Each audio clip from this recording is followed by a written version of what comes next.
இன்றைக்கி நம்ம பார்க்கக்கூடிய டாபிக் வந்து 12th ஃபிசிக்ஸ் யூனிட் 4ல் உள்ள எக்ஸாம்பிள் சம் பார்க்க போகிறோம். இது வந்து ஒரு 2 மார்க்ஸ் சம். எக்ஸாம்பிள் 4.11 இதில் வந்து என்ன கொடுத்துருக்குறாங்க அப்படின்னா, ஒரு அதாவது ஒரு சொலினாய்டை கன்சிடர் பண்ணிக்கிறோம்.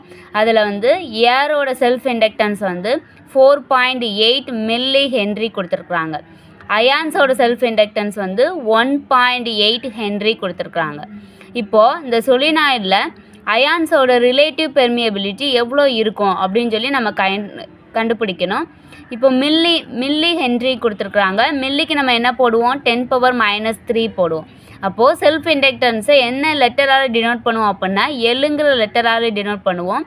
ஏரோட செல்ஃப் இண்டக்டன்ஸ் வந்து 4.8 × 10⁻³ ஹென்ரி. அதாவது செல்ஃப் இண்டக்டன்ஸோட எஸ்ஐ யூனிட்ஸ் வந்து ஹென்ரின்னு சொல்லுவோம்.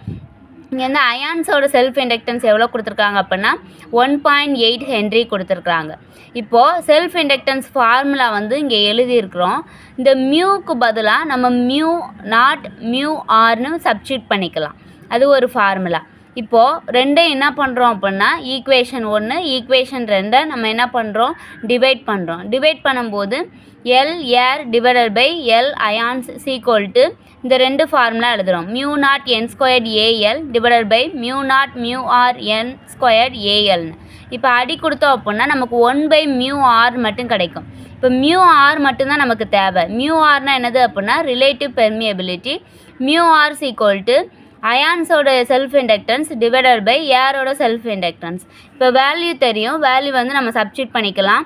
அயான்ஸோட வந்து எவ்வளவு அப்படின்னா 1.8 டிவைடட் பை ஏரோட செல்ஃப் இண்டக்டன்ஸ் வந்து 4.8 × 10⁻³ இப்போ 1.8 டிவைடட் பை 4.8 டிவைட் பண்ணோம் அப்படின்னா நமக்கு எவ்வளோ கிடைக்கும், 0.375 கிடைக்கும். இன்ட்டு 10⁻³ வந்து மேலே போகும்போது +3 மாறிடும். இப்போ +3னா நம்ம என்ன செய்வோம் அப்படின்னா, 3 நம்பருக்கு பின்னாடி வந்து புள்ளி வைப்போம். இப்போ இந்த சைடு புள்ளி வரும்போது 375 வந்து நமக்கு கிடைக்கும். அப்போ ரிலேட்டிவ் பெர்மியபிலிட்டி μr = 375. தேங்க்யூ.